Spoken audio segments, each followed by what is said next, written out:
journalize the following transactions. Divyam started business with cash. So இது ஈஸியாக நீங்கள் வந்து போட்டுறீங்க. Cash account debit to Divyam's capital அக்கௌண்ட்டுன்னு போட்டு 2 lakhsன்னு போட்டுருவீங்க.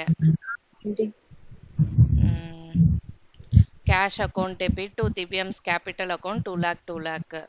நெக்ஸ்ட் வந்துட்டு பார்த்தீங்கன்னா opened a bank account and deposited ₹1 lakh அப்படின்னு பார்க்கும்போது பேங்க் அக்கௌண்ட்டை டெபிட் பண்ணோம். எப்பயுமே நம்ம வந்து பேங்க்ல டெபாசிட் பண்ணுறோம், இல்லை பெய்டு கேஷ் இன்டு பேங்க்கு, இல்லை opened a bank account and deposited எல்லா மீனிங்கும் ஒன்று தான்.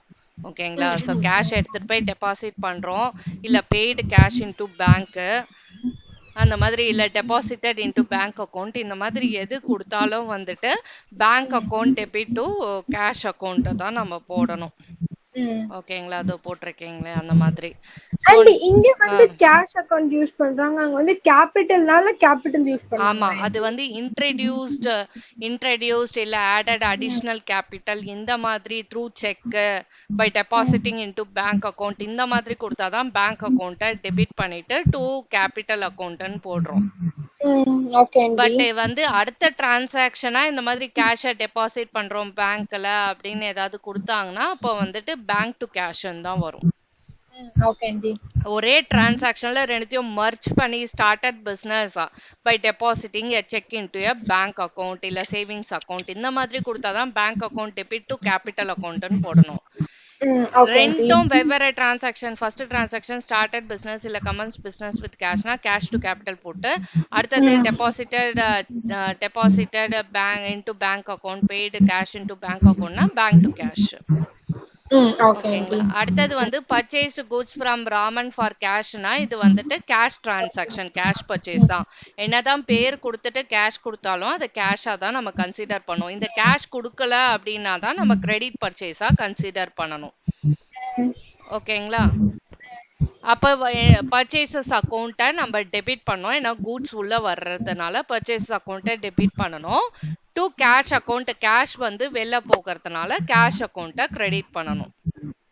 ஓகேங்களா? ஸோ அதை தான் இங்க வந்துட்டு போட்டிருப்பீங்க, purchase account debit to cash அக்கௌண்ட்னு போட்டிருக்கீங்க. இப்ப அடுத்தது நெக்ஸ்ட் வந்துட்டு சோல்டு குட்ஸ் டு நரேஷ் அப்படின்னு போட்டிருக்காங்க. அப்ப Naresh account debit to sales அக்கௌண்ட்னு போடுவோம் 40,000. ஓகே, சோ அடுத்ததும் அதே மாதிரி தான் Raj account debit to sales அக்கௌண்ட்னு போடுவோம். ரெண்டுமே கிரெடிட் சேல்ஸ். பக்காவா நேம் மட்டும் கொடுத்தாங்கன்னா அது கிரெடிட் சேல்ஸா மாறிடும். ஓகேங்களா? சோ டூ சேல்ஸ் அக்கௌண்ட்டும் போட்டுருவோம், பட் பேர் மட்டும் எந்த பர்சன் கிட்ட இருந்து எந்த பர்சனுக்கு நம்ம செல் பண்றோமோ அந்த பர்சனை டெபிட் பண்ணணும். இதே கேஷ்ன்னு கொடுத்திருந்தாங்கன்னா இன்ஸ்ட் ஆஃப் பேருக்கு பதிலாக நேமுக்கு பதிலாக நம்ம என்ன பண்ணுவோம், கேஷ் அக்கௌண்ட்டை டெபிட் பண்ணணும், கேஷ் உள்ள வர்றதுனால. நெக்ஸ்ட் வந்துட்டு advances given to Rajan and employee. So some of the ஏதாவது அட்வான்ஸா வந்து அவனோட சேலரி அந்த மாதிரி ஏதாவது வந்து கொடுத்துட்றாங்க, முன்னாடியே வந்துட்டு கொடுத்துட்றாங்கன்னா அப்போ எப்படி வந்து டிரான்சாக்ஷன் போடணும். ஸோ ஆக்சுவலாக வந்துட்டு அட்வான்ஸ் சேலரி அக்கௌண்ட்டுன்னு இங்கே வந்து டெபிட் பண்ணுறாங்க. ஸோ ப்ரையோரா வந்து பே பண்ணிடுறாங்க, ப்ரீபெய்டு மாதிரி. ஸோ அட்வான்ஸா வந்து அவனுக்கு சேலரி வந்து பே பண்ணிடுறாங்க. ஸோ ஆக்சுவலா வந்து இதுவும் வந்துட்டு நம்மளுக்கு எக்ஸ்பென்ஸ் தான். ஓகே, அண்ட் தென் வந்துட்டு அவன் எம்ப்ளாயின்றது நல்லாவே நம்மளுக்கு தெரிய வருது.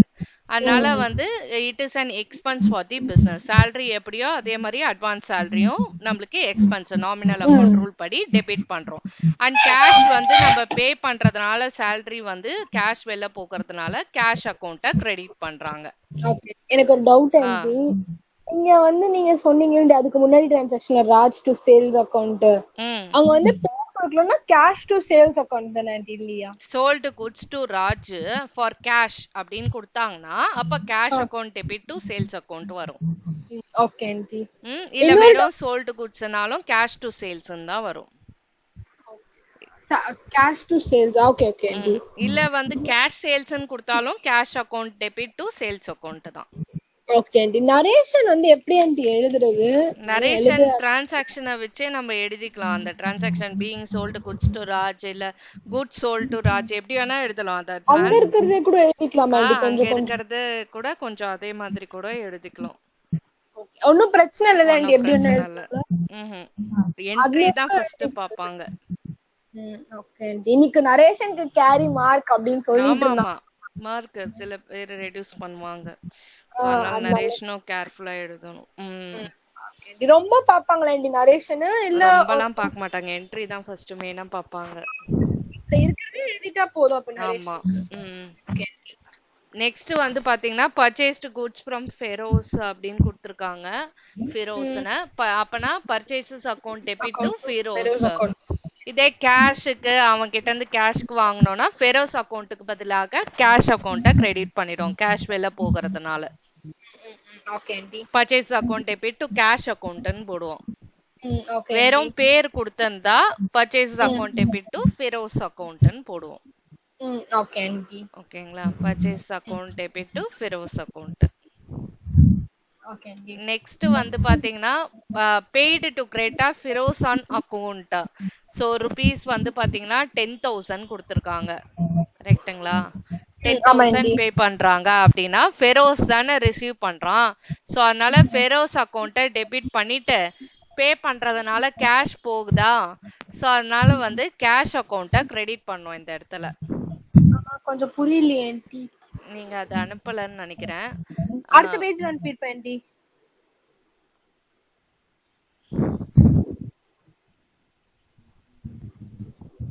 So Feroz to cash account, ஆக்சுவலா கேஷ் தான் வரும். வந்து பேங்க் அக்கௌண்ட் எப்படி நீங்க வந்து பேங்க் அக்கௌண்ட்டா கிரெடிட் பண்ணிருக்கீங்க? ஆக்சுவலா வந்து ஆன் அக்கௌண்ட்னா வந்துட்டு நீங்க கேஷ்னே வந்து இதை ட்ரீட் பண்ணலாம். த்ரூ செக் அந்த மாதிரினா தான் வந்து டு பேங்க் அக்கௌண்ட்னு போடணும். ஆன் அக்கௌண்ட் அப்படின்னு போது டு கேஷ்னு கூட இதை எடுத்துக்கலாம். இல்ல வந்து ஃபர்தர் டிரான்சாக்ஷன் ஃபிரோஸோட என்ன இருக்கு, ஃபிரோஸோட இதுதான் டிரான்சாக்ஷன். ஆன் அக்கௌண்ட்னு கூட சில டைம் வந்து டு கேஷ்க்கே நம்ம வந்து கிரெடிட் பண்ணலாம். இங்க டு பேங்க்னு போட்டிருக்கீங்க, அதாவது அவன் கிட்ட மெயின்டைன் பண்ணிட்டு இருக்க அக்கௌண்ட்ஸ், அதாவது அந்த பர்சன் பேர்ல வச்சிருக்க நம்ம அக்கௌண்ட்டை வந்து கேஷ் மூலமா பே பண்றோம்னு சொல்லிட்டு கேஷ் அக்கௌண்ட்டை கூட கிரெடிட் பண்ணலாம் நம்ம. இங்க நீங்க வந்துட்டு பேங்க் அக்கௌண்ட்டை கிரெடிட் பண்ணிருக்கீங்களே, சோ என்ன சொன்னாங்க ஆக்சுவலா உங்களுக்கு இதுக்கு? ஹோம்வொர்க் சம்மந்தி. ஹோம்வொர்க் சம்மா.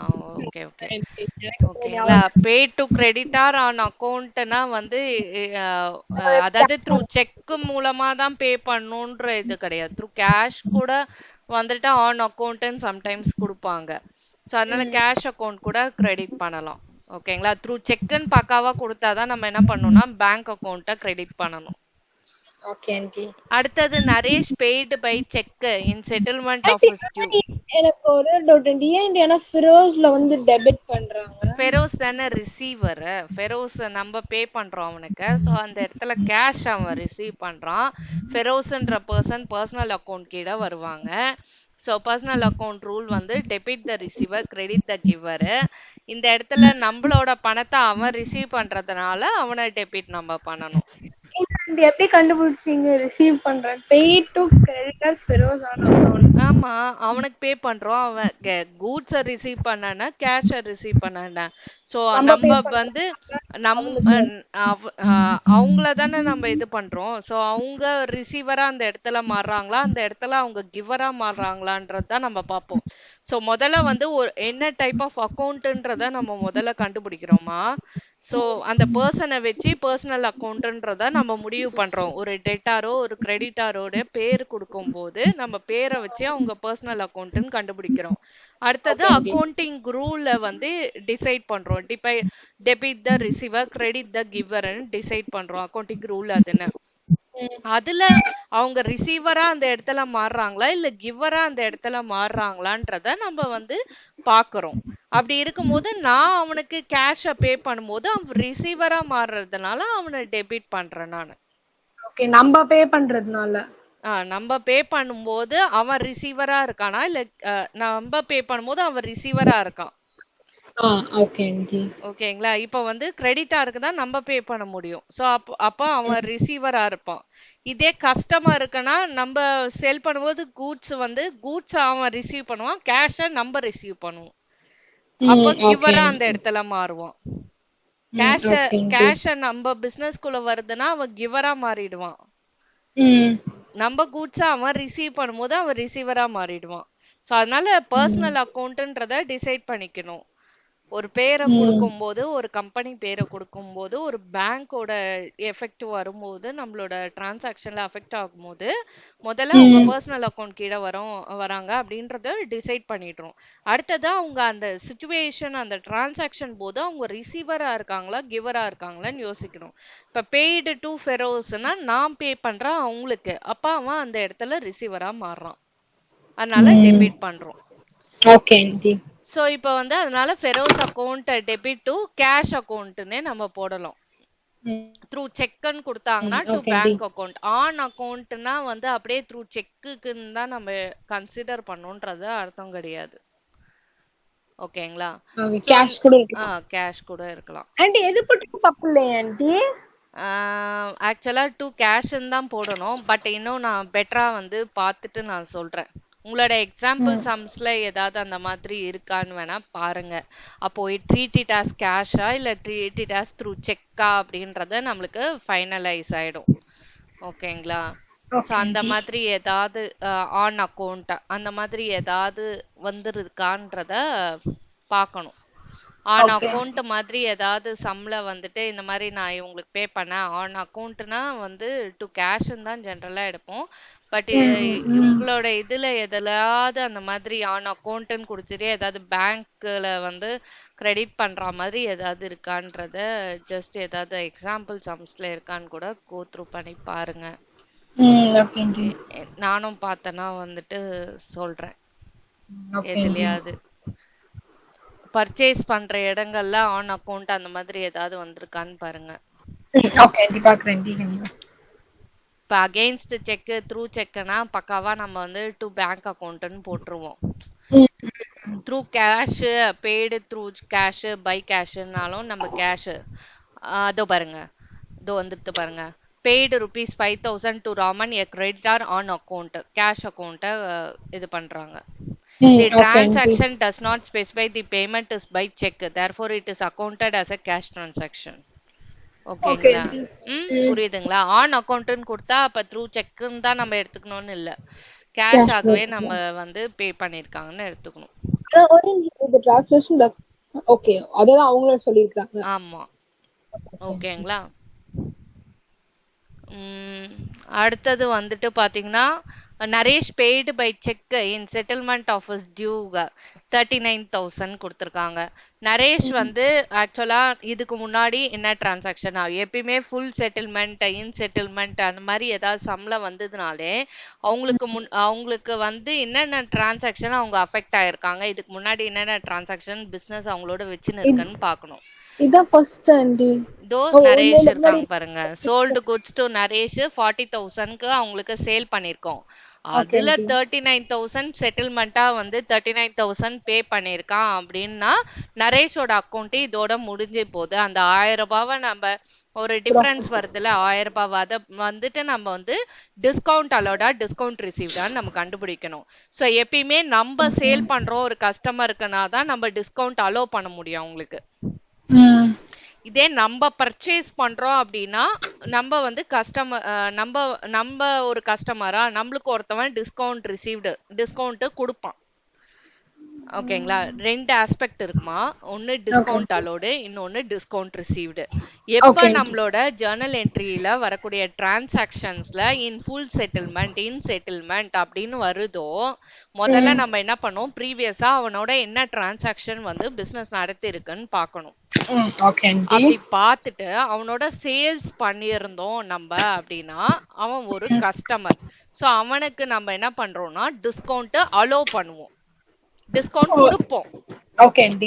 இதே நான் வந்து இன்னொருத்தவன் கிட்ட வாங்கி இருந்தேன், நான் செட்டில்மெண்ட் அவனுக்கு இவ்வளவு பே பண்ணி செட்டில் பண்ணி முடிச்சுட்டேன் அப்படின்னு வந்ததுன்னா நான் அவன் கிட்ட இருந்து டிஸ்கவுண்ட் ரிசீவ் பண்ணிருக்கேன்னு அர்த்தம். நம்ம பர்ச்சேஸ் பண்ணும்போது தான் டிஸ்கவுண்ட் நம்ம ரிசீவ் பண்ண முடியும். நம்ம சேல் பண்ணும்போது தான் நம்ம ஒருத்தவனுக்கு டிஸ்கவுண்ட் அலோ பண்ண முடியும். ஓகேங்களா? சோ அதனால இந்த மாதிரி வந்தாலே ப்ரீவியஸ் என்ன டிரான்சாக்ஷன், அப்படி சேல்ஸ் பண்ணியிருந்தா டிஸ்கவுண்ட் அலோட் வரும், அப்படி பர்ச்சேஸ் பண்ணியிருந்தா டிஸ்கவுண்ட் ரிசீவ்டு வரும். ஓகேங்களா? சோ அப்படி பார்க்கும்போது இங்க நரேஷ் வந்து பே பண்றான், நம்மளுக்கு வந்து பே பண்றான் அப்படின்னும் போது அவன் ஒரு கிவரா மாறுறான் அந்த இடத்துல. நரேஷ் அக்கௌண்ட்டை நம்ம என்ன பண்ணோம்னா கிரெடிட் பண்ணோம் ஆக்சுவலா.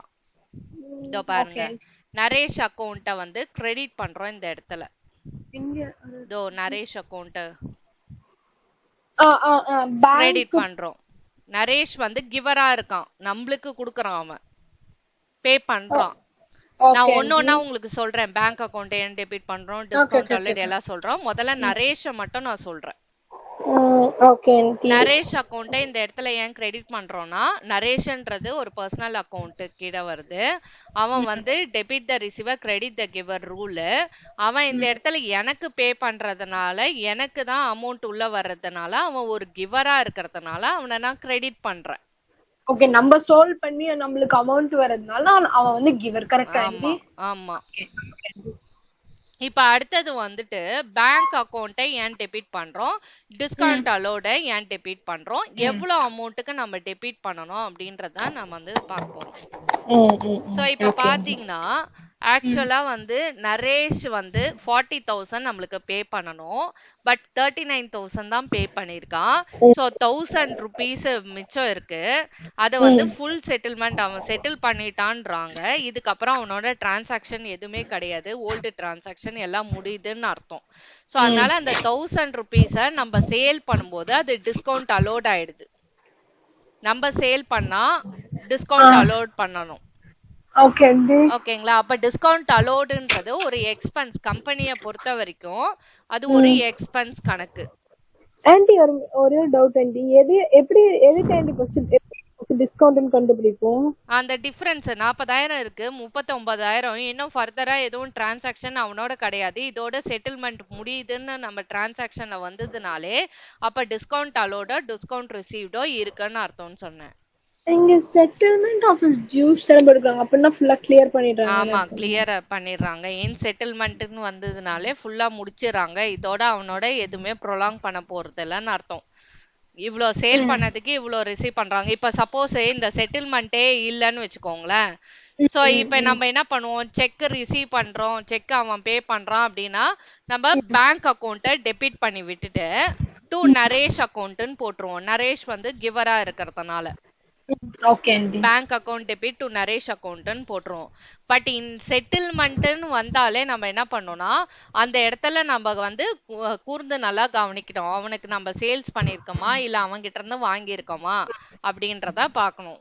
ஒருத்தவனுக்கு நம்ம சேல்ஸ் பண்ணிருந்தோம்னா தான் அவனுக்கு டிஸ்கவுண்ட் அலோ பண்ண முடியும் நம்ம செட்டில்மெண்ட்னு வந்தால். ஓகே, அப்ப இன்னொன்னுக்கு டிஸ்கவுண்ட் என்ன பண்ணனும் ஆன்ட்டி? ஃபர்ஸ்ட் ஒன்க்கு சேல்ஸ்னா அலோ பண்ணனும், பர்ச்சேஸ்னா டிஸ்கவுண்ட் ரிசீவ் பண்ணுவோம். அவன் கிட்ட இருந்து நம்ம கரெக்டா கட்டிட்டு வந்தோம்னு வெச்சுக்கோ, நம்ம டிஸ்கவுண்ட் ரிசீவ் பண்ணுவோம். Okay aunty. நம்ம கஸ்டமருக்கு நம்ம டிஸ்கவுண்ட் அலோ பண்ணுவோம். நரேஷ்ன்றவன் இப்ப நம்மளுக்கு கஸ்டமர், அவன் ஒரு டெட்டார். ஓகேங்களா? சோ அதனால நரேஷ் அக்கௌண்ட்டை கிரெடிட் பண்ணோம், ஏன்னா அவன் பே பண்றதுனால கிரெடிட் த கிவர்னால நரேஷ் அக்கௌண்ட்டை கிரெடிட் பண்ணிட்டு இங்க த்ரூ செக் மூலமா நம்ம ரிசீவ் பண்றதுனால பேங்க் அக்கௌண்ட்டை டெபிட் பண்றோம். பேங்க் அக்கௌண்ட்டை டெபிட் பண்றோம். ஆக்சுவலா அவன் கிட்ட இருந்து எவ்வளவு அமௌண்ட்டை ரிசீவ் பண்றோமோ அந்த அமௌண்ட்டை தான் நம்ம என்ன பண்ணோம்னா டெபிட் பண்ணணும். அவன் ஆக்சுவலா த்ரூ செக் மூலமா எவ்வளவு பே பண்றான், 39,000 தான் பே பண்றான். சோ பேலன்ஸ் எவ்வளவு இருக்குன்னா இன்னும் 1000 rupees இருக்கு. 40,000 கொடுக்கணும், 39 தான் கொடுக்குறான், அப்ப 1000 rupees இன்னும் இருக்கு. அந்த 1000 rupees நம்ம சேல் பண்றதுனால அது டிஸ்கவுண்ட் அலோடா மாறுது. ஓகேங்களா? இந்த டிஃபரன்ஸ் வந்து அமௌண்ட் அவங்க கொடுக்க மாட்டாங்க, நம்ம தான் முன்னாடி இருக்க டிரான்சாக்ஷனை வெரிஃபை பண்ணி எவ்வளவு டிஃபரன்ஸ் வருதுன்னு பார்க்கணும். ஆன்ட்டி ஓகே ஆன்ட்டி, அப்ப வந்து நம்ம பர்ச்சேஸ் பண்ணிருந்தோம்னா இதே மாதிரி டிஸ்கவுண்ட் ரிசீவ்ட் டிஃபரன்ஸ் வந்ததுன்னா டிஸ்கவுண்ட் ரிசீவ்ட். ஓகே, இதோட நான் பே பண்ணி முடிச்சிடுறேன் அவனுக்கு, அந்த பர்சனுக்கு இது செட்டில்மெண்ட் அந்த மாதிரி வந்ததுன்னா அப்ப டிஃபரன்ஸ் ஏதாவது இருந்தா அப்ப டிஸ்கவுண்ட் ரிசீவ் நம்ம பண்றோம்னு அர்த்தம். ரிசீவ் பண்றோம்னா அப்ப டெபிட் பண்ணனும். டிஸ்கவுண்ட் ரிசீவ் நம்ம பண்றோம்னா அது இன்கம், நம்ம பிசினஸ் குள்ள வருது. அது ரிசீவ் பண்ணா எப்படி அது எக்ஸ்பென்ஸ் ஆகும், டெபிட் பண்ணுவோம். அது இன்கமா கிரெடிட் தானே பண்ணனும். Okay aunty. இது வந்து டிஸ்கவுண்ட் அலோடுனால அது வந்து எக்ஸ்பென்ஸா மாறுது. நம்ம பிசினஸ் விட்டு அது போகுது, எக்ஸ்பென்ஸா நம்மளுக்கு அமையுது. இதே டிஸ்கவுண்ட் ரிசீவ் பண்ணோம்னா என்னது, உள்ள நம்மளுக்கு வருவாயா வருது, அது வரவா. ஓகேங்களா, உள்ள வருது வரவு, அது நம்மளுக்கு இன்கம். அப்ப கிரெடிட் தான் பண்ணுவோம். இன்கம்னா கிரெடிட் பண்ணுவோம், எக்ஸ்பென்ஸ்னா டெபிட் பண்ணுவோம். அப்ப டிஸ்கவுண்ட் அலோட இந்த இடத்துல நம்ம என்ன பண்றோம்னா டெபிட் பண்றோம். டிஸ்கவுண்ட் அலோட டெபிட் பண்றோம். சோ ஃபர்ஸ்ட் வந்து பாத்தீங்கன்னா இது த்ரூ செக்ன்றதுனால அவன் பே பண்றது த்ரூ செக்னால பேங்க் அக்கௌண்ட்டை டெபிட் பண்றோம். பேங்க் அக்கௌண்ட்டுக்கு தானே அந்த மணி வரப்போகுது, அவன் செக் மூலமா பே பண்றதுனால. ஓகேங்களா, சோ அதனால பேங்க் வந்து ரிசீவரா மாறதுனால பேங்க் அக்கௌண்ட்டை டெபிட் பண்றோம். இதே வந்து த்ரூ செக் பை செக்னு குடுக்கலாம், அவன் பே பண்ணிருக்கான் அப்படின்னு கொடுத்தாங்கன்னா கேஷ் அக்கௌண்ட் இந்த இடத்துல வந்துரும். அவன் செக் மூலமா பே பண்றதுனால பேங்க் அக்கௌண்ட்டை டெபிட் பண்றோம், பேங்க் ரிசீவரா இருக்கிறதுனால. அடுத்தது டிஸ்கவுண்ட் அலோட ஏன் டெபிட் பண்றோம்னா அது ஒரு எக்ஸ்பென்ஸா இருக்கிறதுனால டிஸ்கவுண்ட் அலோட டெபிட் பண்றோம். ஓகேங்களா, சோ அடுத்தது வந்து டு நரேஷ், அவன் வந்து கிவரா இருக்கிறதுனால அவனை கிரெடிட் பண்றோம்.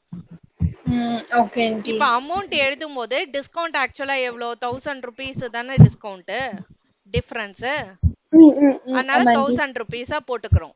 ஆக்சுவலா அவன் செக் எவ்வளவு பே பண்றான்னா 39,000க்கு தான் பே பண்றான். அதனால பேங்க் அக்கவுண்ட்ல 39 காட்டுறோம், டிஸ்கவுண்ட் அலோட்ல 1000 காட்டுறோம். இப்ப ஆக்சுவலா நரேஷோட அக்கவுண்ட் இதோட முடியுதா, சோ அதனால 40,000 இதுல காட்டுறோம். 39 plus 1000 40,000, டெபிட் ஈக்குவல்ஸ் கிரெடிட் எப்பயுமே. அதனால 40,000 வந்து காமிக்கிறோம். இத நம்ம லெட்ஜர்ல ப்ரிப்பேர் பண்ணும்போது நரேஷுக்குன்னு ஒரு அக்கௌண்ட்டை ஓபன் பண்ணும்போது நரேஷோட அக்கௌண்ட் வந்து டேலி ஆயிடும். எந்த பேலன்ஸும் அடுத்த மாசத்துக்கெல்லாம் கொண்டு போக மாட்டோம். லெட்ஜர் அக்கௌண்ட் அடுத்தது ப்ரிப்பேர். இதுல நம்ம வந்து ஜேர்னல்ல இந்த டிரான்சாக்ஷனுக்கு மட்டும் தான் எஃபெக்ட் நம்ம வந்து என்ட்ரி பாஸ் பண்றோம். ஆக்சுவலா லெட்ஜர் அக்கௌண்ட் ப்ரிப்பேர் பண்ணும்போது நரேஷுக்குன்னு ஒரு அக்கௌண்ட்டை ப்ரிப்பேர் பண்ணுவோம். அப்போ அடுத்த மாசத்துக்கு எதுவுமே வந்து அவங்க கிட்ட டியூ கிடையாது, எதுவுமே கேரி ஃபார்வர்ட் பண்ண மாட்டோம். சோ டேலி ஆயிடும், ஏன்னா செட்டில்மெண்ட் ஆயிடுறதுனால நரேஷோட அக்கௌண்ட்டே க்ளோஸ் ஆயிடும். எதுவுமே இன்னும் ரிசீவ் பண்ண போறது, அது ஃபுல் செட்டில்மெண்ட்ன்றதுனால அதோட முடிஞ்சிடுது. இப்ப ஏதாவது வந்து இப்ப ஃபுல் செட்டில்மெண்ட் இல்ல, அவன் பேமெண்ட் பண்ணோம்னா இப்ப 30,000 கட்டுறான் 40,000த்துல அப்படின்னா எதுவுமே செட்டில்மெண்ட் இல்லைன்னா இன்னும் 10,000 வந்து அவன் கட்டணும், அடுத்த மாசத்துக்கு கொண்டு போவோம், கேரி ஃபார்வர்டா கொண்டு போவோம், பேலன்ஸா எடுத்துட்டு போவோம் அடுத்த மாசத்துக்கு. பட் இங்க வந்து செட்டில்மெண்ட்னு இருக்கிறதுனால மிச்சம் எவ்வளவு இருக்குன்னு பார்த்து அது டிஸ்கவுண்ட் அலோடு சேல் பண்ணிருக்கிறதுனால டிஸ்கவுண்ட் அலோடுன்னு கண்டுபிடிச்சு டாலி பண்ணி வச்சிரும். ஓகேங்களா, சோ அதனால நம்ம வந்து எப்பயுமே செட்டில்மெண்ட்னு வந்தா இதுக்கு முன்னாடி என்ன டிரான்சாக்ஷன் எவ்வளவு ஆக்சுவலா அவங்க பே பண்ணோம், இப்போ எவ்வளவு பே பண்றாங்க, அதுக்கப்புறம் அது டிஸ்கவுண்ட் அலோட்ல வருமா டிஸ்கவுண்ட் ரிசீவ்ல வருமா, பர்ச்சேஸ் சேல்ஸை பொறுத்து நம்ம கண்டுபிடிச்சு டிஸ்கவுண்ட் அலோடுனா டெபிட் பண்ணுவீங்க, டிஸ்கவுண்ட் ரிசீவ்டுனா கிரெடிட் பண்ணணும். ஓகேங்களா, சோ அதுக்கப்புறம் அடுத்தது பை செக் த்ரூ செக்னு வந்தாதான் பேங்க் அக்கௌண்ட் வரும், இல்லனா கேஷ்ன்னு தான் நம்ம எழுதணும், என்டர் பண்ணணும். ஓகேங்களா, சோ இப்போ அடுத்தது dues from Raj were not recoverable. So இந்த பர்சன் கிட்ட இருந்து ராஜ்ன்ற பர்சன் வந்து கண்டிப்பா பே பண்ண மாட்டாங்க, அவங்க ஒரு பேட் டெப்ஸாவே மாறிட்டாங்க அப்படின்னு வந்து போட்டிருக்காங்க. சோ அப்ப வந்துட்டு வேர் நாட் ரெக்கவரபிள்னா பேட் டெப்ஸ்ன்னு அர்த்தம். சோ ஆக்சுவலா வந்து இது பேட் டெப்ஸ்ன்னு தான் நம்ம கன்சிடர் பண்ணணும். எனக்கு பேட் டெப்ஸ்க்கு மீனிங் பேட் டெப்ஸ்னா டெப்ட்னா கடன் லோன் மாதிரி. ஓகேங்களா, டெப்ட்னா கடன் அர்த்தம், பேட் டெப்ஸ்னா வாரா கடன், வரவே வராத அந்த கடன். இப்ப நான் ஒரு கஸ்டமருக்கு வந்து கிரெடிட்ல விக்கிறேன் கூட்ஸ் அப்படின்னா அந்த கஸ்டமர் ப்ராம்ப்டா பே பண்ணிட்டாங்கன்னா இப்ப போன டிரான்சாக்ஷன்ல பார்த்த மாதிரி அவனுக்கு டிஸ்கவுண்ட் அலோடு இந்த மாதிரி எல்லாம் கம்பெனில சாங்ஷன் பண்ணுவாங்க பிசினஸ்ல. பட் வந்து சர்டைன் கஸ்டமர்ஸ் எல்லாம் ஒரே மாதிரி இருக்க மாட்டாங்க, அவங்க வாங்கின ப்ராடக்ட்ஸ்க்கோ கூட்ஸ்க்கோ காசு வந்து திருப்பி தர மாட்டாங்க. சோ தரவே தர மாட்டாங்க, ரெக்கவரபிளே கிடையாது, நாட் ரெக்கவரபிள்ன்ற கஸ்டமரை நம்ம பேட் டெப்ஸா கன்சிடர் பண்ணி அது ஒரு லாஸ் கம்பெனியை பொறுத்த வரைக்கும். அதுதான் நம்ம என்ன பண்ணிருக்கோம்னா இங்க பேட் டெப்ஸ டெபிட் பண்ணிருக்கு. வரவே வராது அந்த கடன், அவங்க கிட்ட இருந்து வரவே அமௌண்ட்டே கலெக்ட் பண்ண முடியாது அப்படின்னு தெரிஞ்சதை வந்து அமௌண்ட் நாட் ரெக்கவரபிள்னு கொடுத்துருக்காங்க. இர்ரெக்கவரபிள், நாட் ரெக்கவரபிள், ஓகே, அந்த அமௌண்ட் வரவே வராது. அந்த பர்சன் இன்சால்வெண்டா மாறிட்டு இருப்பான். இன்சால்வெண்ட்னா உனக்கு அந்த அளவுக்கு கெப்பாசிட்டி கிடையாது பே பண்றதுக்கு. அந்த மாதிரியான கஸ்டமர்ஸ நம்ம பேட் டெப்ஸா ட்ரீட் பண்ணுவோம். அது அமௌண்ட் வந்து அவனுக்கு வந்து இது பண்ணது வந்து லாஸ் தான் நம்மளுக்கு. அதனால அதை டெபிட் பண்றாங்க, பேட் டெப்ஸ் அக்கவுண்ட் டெபிட்னு. ஓகே, லாஸ் வந்து டெபிட் பண்ணுது. ஓகே ஆமா, நாமினல் அக்கவுண்ட் ரூல் படி லாஸ் டெபிட் தானே பண்ணுவோம். அதனால பேட் டெப்ஸ டெபிட் பண்றாங்க. அடுத்தது பாத்தீங்கன்னா வந்துட்டு ராஜ் தானே வந்து ஆக்சுவலா வந்து நம்மளுக்கு வந்து கஸ்டமர், அவன் தானே கிவர். ஸோ அதனால ராஜ் கிட்ட இருந்து தான் நம்மளுக்கு அமௌண்ட் வரல. ஸோ அதனால நம்ம வந்து ராஜ் அக்கௌண்ட், அவன் தானே டெட்டாரு. ஸோ அதனால அவனை வந்து கிரெடிட் பண்ணி விடுறோம். அந்த 4500 ரூபாவை நம்ம டேலி பண்ணி வைக்கணும். அகெயின் வரவே போறது இல்லை. இதோட அவனோட அக்கௌண்ட்டும் க்ளோஸ் மாதிரி தான். நம்ம எதர் ரிசீவ் பண்ணி வந்து க்ளோஸ் ஆயிடும், இல்ல அவனை வந்து அக்கௌண்ட்டையே நம்ம இது பண்ணோம் அப்படின்னா இந்த மாதிரி பேட் டெப்ஸ் ஆயிடுச்சுன்னு தெரிஞ்சதுனாலும் வந்து முடிஞ்சு போச்சு அவனோட வச்சிருக்க டிரான்சாக்ஷன். ராஜ் வந்து இந்த இடத்துல என்ன சொல்றது, ராஜ்ன்றது கிவர். ஆல்ரெடி அவனை நம்ம டெபிட் பண்ணிருக்கோம். இந்த இடத்துல ராஜ டெபிட் பண்ணிருக்கோம். இப்ப வந்து அவனுக்கு கிரெடிட் கொடுத்தாதான் அவன் அக்கௌண்ட டேலி ஆகும். ஆல்ரெடி நம்ம sales Raj account debit to sales அக்கௌண்ட்னு போட்டிருப்போம்ல, அவனை டெபிட் பண்ணிருப்போம் 4500. இப்ப அந்த 4500 வரவே வராதுன்னு போது நம்ம லெஜர் அக்கௌண்ட்ஸ் அடுத்தது காமிக்கும் போது ராஜ் அக்கௌண்ட்னு ஒண்ணு முடிச்சிடணும் டேலி பண்ணி. ஏதாவது ஃபுல் பேமெண்ட் இந்த மாதிரி செட்டில்மெண்ட் ஆனாலும் முடிஞ்சு போயிடும்.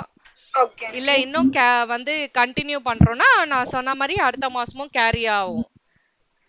பட் இவன் வந்து கண்டிப்பா பே பண்ண மாட்டான்னு தெரிஞ்சு போச்சு, இர்ரெக்கவரபிள் ஆயிடுச்சு இந்த அமௌண்ட்ன்றதுனால ராஜ திருப்பி கிரெடிட் பண்ணி வைக்கிறோம். ஓகேங்களா? சோ அதனால தான் இங்க பேட் டெப்ஸ் டு ராஜ்னு போட்டிருக்கீங்க. அமௌண்ட் வந்து 4500 தான் காட்டணும். இங்க அமௌண்ட் குடுக்கலனாலும் ப்ரீவியஸ் டிரான்சாக்ஷனை பேசிஸா வச்சு வந்து சோ அவனுக்கு இவ்வளவு சேல் பண்ணிருக்கோம், அவன் கிட்ட இருந்து இர்ரெக்கவரபிள் ஆயிடுச்சு, சோ 4500 தான் காட்டணும். அமௌண்ட் குடுக்கல சில டிரான்சாக்ஷன்னாலும் நம்ம பேஸ்ட் அப்பான் ப்ரீவியஸ் டிரான்சாக்ஷனை வச்சு நம்ம அமௌண்ட்டை ஃபில் பண்ணணும். ஓகேங்களா? இந்த மாதிரி நிறைய டிரான்சாக்ஷன்ஸ், 1-2 டிரான்சாக்ஷன்ஸ் அமைய கூட வாய்ப்பு இருக்கு. இப்ப சம்டைம் என்ன பண்ணுவாங்க தெரியுமா, இங்க வந்து பர்ச்சேசஸ் இவ்வளவு அமௌண்ட் இந்த பர்சன் கிட்ட இருந்து வாங்கியிருக்கோம்னு கொடுப்பாங்க. அடுத்தது ஒரு 4-5 டிரான்சாக்ஷனை கழிச்சு என்ன பண்ணுவாங்க தெரியுமா, சோ பேமெண்ட் இந்த பர்சனுக்கு வந்து பண்ணிட்டாங்க அப்படின்னு கொடுப்பாங்க. அப்ப எவ்வளவு அமௌண்ட் அப்படின்னா ஏற்கனவே அவங்க கிட்ட இருந்து எவ்வளவு பர்ச்சேஸ் பண்ணிட்டோமோ அது ஃபுல்லா பே பண்றாங்கன்னு நம்ம வந்து கன்சிடர் பண்ணிக்க வேண்டியதான். அமௌண்ட் கொடுக்கல, அமௌண்ட் கொடுத்தா அந்த அமௌண்ட்டை யூஸ் பண்ணிக்கலாம். பட் அமௌண்ட் குடுக்கலன்னு வச்சுக்கோங்களேன், அப்ப எந்த அமௌண்ட்டை காமிக்கிறதுனா அவங்க கிட்ட பர்ச்சேஸ் பண்ணதையும் ஃபுல்லாத்தையும் பே பண்றதா அசம்ஷன் வச்சுட்டு தான் போடணும். அந்த மாதிரி சோல்டு நம்ம சேல் பண்றோம் கஸ்டமருக்கு அப்படின்னா கூட சம்டைம் அடுத்த ஒரு 2-3 டிரான்சாக்ஷன் கழிச்சு அந்த கஸ்டமர் வந்து கிட்ட இருந்து ரிசீவ் பண்ணிட்டோம் அப்படின்னு காமிப்பாங்க. அப்ப எவ்வளவு அமௌண்ட்னு கொடுத்துருந்தா போட்டுக்கலாம் அந்த அமௌண்ட்டை. பட் குடுக்கலன்னு வச்சுக்கோங்களேன், அவன் கிட்ட இருந்து வாங்கினது எல்லாத்தையும் வந்து ரிசீவ் பண்ணிடுற மாதிரி, அவனுக்கு சேல் பண்ண அத்தனை வருத்தம் நம்ம வாங்கிடுற மாதிரி தான் கணக்கு வச்சு போடணும் அசம்ஷனா. அமௌண்ட் குடுக்கலன்னா நான் சொல்றேன் அந்த மாதிரி பண்ணும். இப்ப ராஜ் வந்து ஆல்ரெடி அவனுக்கு 4500 சேல் பண்ணிருக்கோம், பட் இர்ரெக்கவரபிள் தெரிஞ்சோனே அப்ப என்டையர் அந்த 4500 பேட் டெப்ஸா தான் நம்ம எடுத்துக்கணும். ஆண்டி எனக்கு ஒரு டவுட், அமௌண்ட் இல்லன்னா என்ன சொன்னீங்க ஆண்டி? அமௌண்ட் இல்ல அப்படின்னா அந்த என்டையர் ஏற்கனவே இருக்கக்கூடிய ப்ரீவியஸ் டிரான்சாக்ஷனை பேசிஸா வச்சுதான் நம்ம அமௌண்ட்டை ஃபைண்ட் பண்ணணும். இப்ப வந்து இப்போ ராஜோட என்ன டீலிங் இருந்தது, அவனுக்கு சேல் பண்ணிருக்கோம் 4500க்கு. இப்ப அவன் இர்ரெக்கவரபிள் ஆயிட்டான் அப்படின்னா பேட் டெப்ஸ் ஆயிட்டானா அந்த 4500 முழுசுமே தான் நம்ம bad debts account debit to Raj அக்கௌண்ட்னு போட்டு இங்கேயும் 4500 இங்கேயும் 4500 தான் நமக்கு காமிச்சாகணும். ஓகேங்களா? ஏன்னா அமௌண்ட் வந்து குடுக்கல, ஆல்ரெடி இருக்க அமௌண்ட் எல்லாமே இர்ரெக்கவரபிள் தான் நம்ம கன்சிடர் பண்ணும். அவங்க ஏதாவது சப்போஸ் இங்க அமௌண்ட் கொடுத்திருந்தாங்கன்னா 2000 ரூபாய் வரைக்கும் அப்படின்னா ஓகே, அப்ப 2500 அப்ப பே பண்ணுவான்னு அர்த்தம் ஃபியூச்சர்ல. Might be. பட் அமௌண்டே குடுக்கல அப்படின்றதுனால ஒட்டுமொத்த அமௌண்டே இர்ரெக்கவரபிளா பேட் டெப்ஸா தான் நம்ம ட்ரீட் பண்ணி ஆகணும். அது மாதிரி சம்டைம்ஸ் நம்மளோட சம்ல வந்துட்டு ஏற்கனவே பர்ச்சேஸ் பண்ணிருப்போம், ஒரு 4-5 டே கழிச்சு டிரான்சாக்ஷன்ல வந்து அந்த கிரெடிட்டாருக்கு நான் பே பண்ணிட்டேன் அந்த மாதிரி எல்லாம் வரும். சோ அப்ப என்ன அர்த்தம்னா ஃபுல்லா பே பண்ணிட்டேன், அமௌண்ட் குடுக்கலன்னா ஃபுல்லா பே பண்ணிட்டேன்னு அர்த்தம். பர்ச்சேஸ் பண்ணது ஃபுல்லா நான் அமௌண்ட் செட்டில் பண்ணிட்டேன்னு அர்த்தம். அந்த மாதிரி சம்டைம்ஸ் நடக்கும். கஸ்டமருக்கு நம்ம சேல் பண்ணிருப்போம், ஒரு 4-5 நாள் கழிச்சு டிரான்சாக்ஷன்ல வந்துட்டு கஸ்டமர் கிட்ட இருந்து ரிசீவ் பண்ணிட்டோம்னு வரும். ஆனா எவ்வளவு அமௌண்ட்னு வராது. சோ அந்த மாதிரி ஏதாவது கொடுத்தால் அப்ப அந்த கஸ்டமர் கிட்ட இருந்து மொத்த அமௌண்ட்டும் ரிசீவ் பண்ணிட்டோம், ப்ரீவியஸ் அமௌண்ட்ல எவ்வளவு போட்டிருந்தோமோ அது ஃபுல்லா ரிசீவ் பண்ணிட்டோம் தான் காட்டணும் டெபிட். ஆனா இங்க மென்ஷன் பண்ணுவாங்கல்ல ராஜுக்கு வந்து இப்ப எவ்வளவு முன்னாடி டிரான்சாக்ஷன் நடந்திருக்கு அப்படின்னு எழுத முடியாது. இதோதான் கொடுத்திருக்காங்களே 4500 சொல்றேன். புரியல. சொல்றேன். மென்ஷன் பண்ணுவாங்களா கண்டிப்பா? மென்ஷன் பண்ணலனா எப்படி பண்ணணும்? மென்ஷன் பண்ணிருந்தா அந்த அமௌண்ட்டை காமிச்சிருவோமா? மென்ஷன் பண்ணல அப்படின்னா ப்ரீவியஸ் டிரான்சாக்ஷன்ல எவ்வளவு அமௌண்ட் இருக்கோ அதை தான் நம்ம எடுத்துக்கணும். அசம்ப்ஷனா ப்ரீவியஸ் டிரான்சாக்ஷன்ல காமிக்கலனா ப்ரீவியஸ் டிரான்சாக்ஷன் கண்டிப்பா காமிப்பாங்க. இல்லனா எப்படி இர்ரெக்கவரபிளா ஆகும்? இப்போ ஓகே ஓகே அவனுக்கு இருந்தா தானே நம்மளுக்கு வந்து பேட் டெப்ஸா தெரிய வருது ஃபியூச்சர்ல. Okay okay aunty. அவனுக்கு அமௌண்டே வரலனா எப்படி அது டிரான்சாக்ஷனே இல்லையே. Okay okay aunty. Okay aunty. இப்போ அடுத்தது வந்துட்டு Rajan employee submitted travelling bill balance amount received 4750. Traveling expenses account debit, cash account debit to traveling advance 5000. Aunty எனக்கு ஒரு டவுட் ஆண்டி. அந்த நரேஷ் பேஜ் செக்ல இருக்குதுல ஆண்டி, ரெண்டுமே கிரெடிட் பண்ணாதான் டெபிட் பண்ணாதான் டாலி ஆகும் அப்படி போடுறாங்க தானே ஆண்டி? டாலி ஆகணும். அதே சமயத்துல லாஜிக்காவும் இதுல என்னன்னா டிஸ்கவுண்ட் அலோடு இருக்கிறதுனால த்ரூ செக் மூலமா நம்ம வந்து இவ்ளோ ரிசீவ் பண்றோம் பேங்க் அக்கவுண்ட்ல and discount allowed 1000 rupees. So டோட்டலா 40,000 டாலி ஆயிடுது. டிஸ்கவுண்ட் அலோடா வருது, செக்கும் வந்து ரிசீவ் பண்றோம் அவங்க கிட்ட இருந்து நம்ம. அதனால பேங்க் அக்கவுண்ட்லயும் வருது, பேங்க் அக்கவுண்ட்லயும் டெபிட் பண்றோம், டிஸ்கவுண்ட் அலோடையும் டெபிட் பண்றோம். Okay aunty. பார்த்தனே டவுட் வந்து. Rajan employee submitted travelling bill balance amount received. Rajan is an employee. He submitted traveling bill, but balance amount received is 4750. Rajan oda already transaction irukka kadiyadu? Irukudandi. Advance given to Rajan and employee 5000. Advance given to Rajan and employee 5000. So இந்த இடத்துல வந்து advance salary ன்னு போட்டு to Rajan வந்து receiver to cash in போட்டு 5000 நம்ம காமிச்சிருக்கோமா already. Advance salary to cash in போட்டு 5000 காமிச்சிருக்கோம். இப்போ வந்துட்டு he submitting traveling bill balance amount received வந்துட்டு 4750. ஆக்சுவலா வந்து அவன் கிட்ட இருந்து எக்ஸ்பென்ஸ் ஆயிருக்கிறது 4750. சோ 4750 தான் டிராவலிங் அந்த எக்ஸ்பென்ஸ் வந்து ஆயிருக்கு. 5000 நம்ம கொடுத்தோமா அட்வான்ஸ் அமௌண்ட் அந்த பர்சனுக்கு. சோ அதுல இருந்து பாத்தீங்கன்னா வந்துட்டு 4750 தான் இன்கர் ஆயிருக்கு அவனுக்கு எக்ஸ்பென்ஸ் அந்த எம்ப்ளாயிக்கு. சோ பேலன்ஸ் அமௌண்ட் திருப்பி நம்ம கேஷ் குள்ளேயே தான் வருது, அந்த அமௌண்ட் பிசினஸ் குள்ளேயே தான் வருது. சோ அதனால கேஷ் அக்கவுண்ட்டை டெபிட் பண்றோம். 250 ஏன் டெபிட் பண்றோம்? கேஷ் வந்து உள்ள வருது. இப்போ 5000 வந்துட்டு ஆக்சுவலா நீங்க சாங்ஷன் பண்ணிருக்கீங்க அந்த பர்சனுக்கு டிராவலிங் எக்ஸ்பென்ஸ்க்காக வச்சுக்கோங்கன்ட்டு. அந்த பர்சனுக்கு வந்துட்டு 5000 ஆகல, 4750 தான் ஆகுது. அதனால அது எக்ஸ்பென்ஸ் நம்மளுக்கு 4750 4750 எக்ஸ்பென்ஸ் கணக்குல போயிடுது. அதனால அதை டெபிட் பண்றோம். 250 நம்மளுக்கு பிசினஸ்க்குள்ள கேஷா வர்றதுனால கேஷ் வந்து comes in. Real account rule படி debit what comes in, cash உள்ள வருது. எவ்வளவுக்கு வருதுன்னா 250க்கு உள்ள வருது. Okay aunty. இந்த எக்ஸ்பென்சஸ் வந்து நாமினல் அக்கவுண்ட் ரூல் படி டெபிட் பண்றோமா. கேஷ் வந்து ரியல் அக்கவுண்ட் ரூல் படி டெபிட் வாட் கம்ஸ் இன்றதுனால கேஷ் வந்து எவ்வளவு பேலன்ஸ் அமௌண்ட்டோ அது உள்ள வருது. அவனுக்கு அட்வான்ஸ் கொடுத்தது ஆக்சுவலா 5000. சோ அததான் இங்க ஸ்பிளிட் அப்பா இத காமிக்கிறோம்.